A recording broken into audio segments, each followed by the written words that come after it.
Dampak pengesahan dari Undang-Undang Cipta Kerja memicu aksi unjuk rasa dari masyarakat hingga mogok kerja para buruh di sejumlah daerah.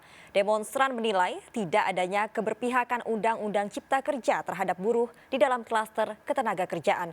Pihak pengusaha menilai aksi unjuk rasa terjadi akibat kurangnya sosialisasi dan banyaknya informasi keliru yang beredar. Dan berikut laporan tim Delik RCTI.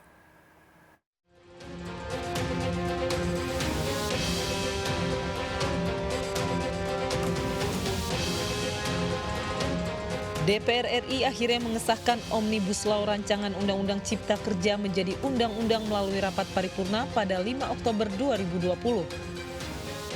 Rapat paripurna yang berlangsung hingga malam hari ini pun dihujani interupsi. Fraksi Demokrat meminta agar pengesahan Undang-Undang Cipta Kerja ditunda karena dinilai merugikan masyarakat. Bahkan sempat terjadi perdebatan saat anggota DPR dari fraksi Demokrat Benny Kaharman meminta untuk memberikan pendapatnya. Adegan dramatis pun terjadi saat Wakil Ketua DPR Aziz Samsudin yang berasal dari Partai Golkar menolak permintaan tersebut. Namun saat Benny tetap meminta untuk diberi waktu berpendapat, akhirnya Ketua DPR Puan Maharani terlihat mematikan mikrofon politikus dari fraksi Demokrat tersebut. Interupsi Pak Ketua. Pak Ketua, interupsi. Sebentar Pak Benny. Ini Pak. Saya tadi sudah berikan kepada fraksi Demokrat. Enggak, ini sebelum dilanjutkan Pak Ketua. Nanti Pak Benny setelah tolong Pak Ketua, sebelum dilanjutkan kami dikasih kesempatan. Saya sudah berikan kesempatan Pak Benny. Tolong Pak Ketua. Nanti Pak Benny, saya sudah beri kesempatan. Ketua tadi sudah ambil keputusan. Ya. Setelah itu nanti pemerintah. Kami ingin menyampaikan. Makanya nanti setelah pandangan dari pemerintah, saya berikan tunggu Pak Ketua. Sebelum pemerintah dikasih kesempatan. Saya mengatur kami dulu. Kami dulu. Silakan. Akibat insiden tersebut, fraksi Partai Demokrat akhirnya memutuskan walk out dari ruang sidang. Bapak Ibu Menteri yang diberikan. Kalau demikian maka kami fraksi Demokrat menyatakan walk out dan tidak bertanggung jawab. Selain fraksi Demokrat, fraksi PKS juga menyatakan menolak pengesahan Undang-Undang Cipta Kerja tersebut. Ini heavy government ya. Undang-undangnya sangat berat, menyerahkan banyak hal ke pemerintah. Ada 500 lebih di dalam undang-undang, pasal dalam undang-undang ini yang ujung akhirnya ketentuan lebih lanjut akan diatur oleh peraturan pemerintah atau peraturan presiden. Banyak sekali, padahal ini melingkupi 79 undang-undang rujukan. Kalau diserahkan kepada pemerintah, dalam kondisi sekarang pemerintah quote and unquote oposisinya lemah, kami berpendapat ini berbahaya. Tercatat pembahasan Omnibus Law RUU Cipta Kerja sudah dilakukan sebanyak 64 kali, yakni dari 24 April hingga 3 Oktober 2020. Meski demikian, dibandingkan RUU lainnya, pembahasan RUU Cipta Kerja terbilang kilap. Pertama kali itu 24 April, sekarang sudah bulan Oktober baru disahkan. Itu pun kita secara maraton. Karena memang ini sangat hati-hati karena menyangkut 9 klaster, menyangkut 11 kementerian dan ternyata pada waktu pembahasan itu melebar. Dalam Undang-Undang Omnibus Law ini terdapat 11 klaster undang-undang yang dijadikan menjadi satu payung hukum yang disebut Undang-Undang Cipta Kerja. Namun dalam proses pembahasan hingga pengesahan undang-undang ini banyak menuai penolakan dari berbagai kalangan. Salah satunya pada klaster ketenagakerjaan. Awalnya pengesahan Undang-Undang Sapu Jagat ini direncanakan pada 8 Oktober 2020.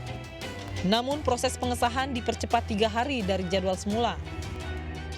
Bahkan kami merasakan ada semacam ketidakterbukaan. Seringkali draft itu tidak diberikan di awal gitu loh. Bahkan pembahasan kadang-kadang mendadak. Anggota DPR dari fraksi Partai Golkar, Firman Subagio membantah pengesahan Omnibus Law dilakukan secara terburu-buru. Undang-undang ini kalau ada yang mengatakan bahwa ini tergesa-gesa, tidak. Ini cukup saya ikut terlibat dari langsung mulai konsepnya. Karena ini kita menganggap sebuah kebutuhan. Sebuah kebutuhan, kenapa Pak? Setelah kita menyusun ini, tiba-tiba ada musibah pandemi. Dampak pengesahan dari Undang-Undang Cipta Kerja memicu aksi unjuk rasa dari masyarakat hingga mogok kerja para buruh di sejumlah daerah. Demonstran menilai tidak adanya keberpihakan dari Undang-Undang Cipta Kerja terhadap pekerja ataupun buruh di dalam klaster ketenaga kerjaan. Sejak tanggal 6 hingga 8 Oktober 2020, gelombang penolakan dari elemen masyarakat muncul di berbagai daerah. Tak sedikit unjuk rasa yang dilakukan masyarakat berujung ricuh. Hal ini akibat Undang-Undang Cipta Kerja dinilai merugikan masyarakat, terutama kaum pekerja ataupun buruh. Di Bandung, Jawa Barat, aksi penolakan terhadap Undang-Undang Cipta Kerja sudah berlangsung sejak tanggal 6 Oktober 2020. Ribuan buruh tekstil yang tergabung dalam beberapa serikat pekerja di Bandung Timur menggelar aksi protes dengan cara melakukan long march dari kawasan Ranca Ekek hingga Cileunyi. Aksi protes ini dilakukan karena para buruh tidak terima dengan pengesahan Undang-Undang Cipta Kerja. Hari terkait bahwa kita bagaimana rezim hari ini Jokowi Ma'ruf Amin bisa membatalkan RUU Undang-Undang Omnibus Law.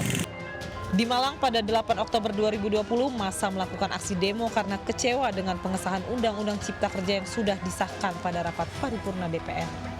Dalam unjuk rasa ini, massa meminta agar Undang-Undang Cipta Kerja dibatalkan oleh pemerintah.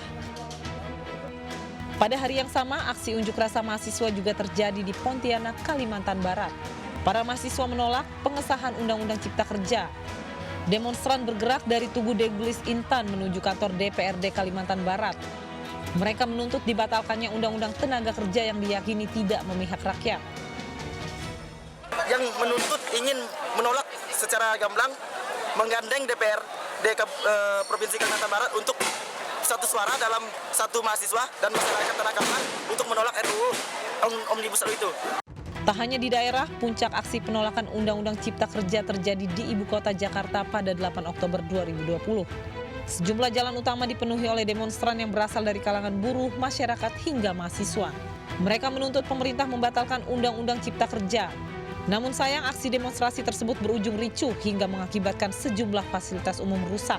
Seperti pos polisi dan halte Transjakarta tak luput dari aksi pengerusakan.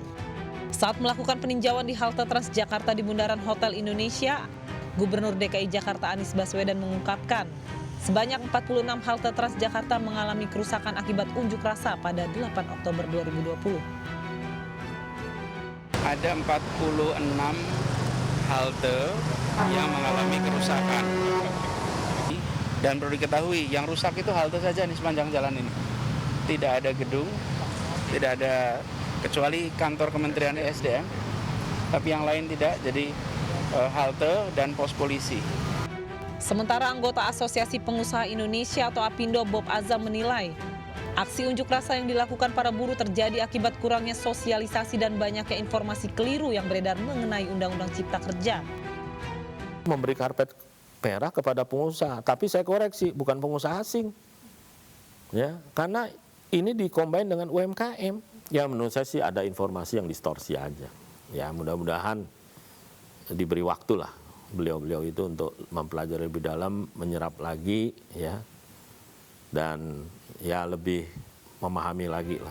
Berikutnya kami ingin mengetahui isi draft Omnibus Law yang berisi 905 halaman, di mana bagian ketenaga kerjaan ada pada klaster kelima kemudahan berinvestasi bab 4 pada halaman 428 sampai 455.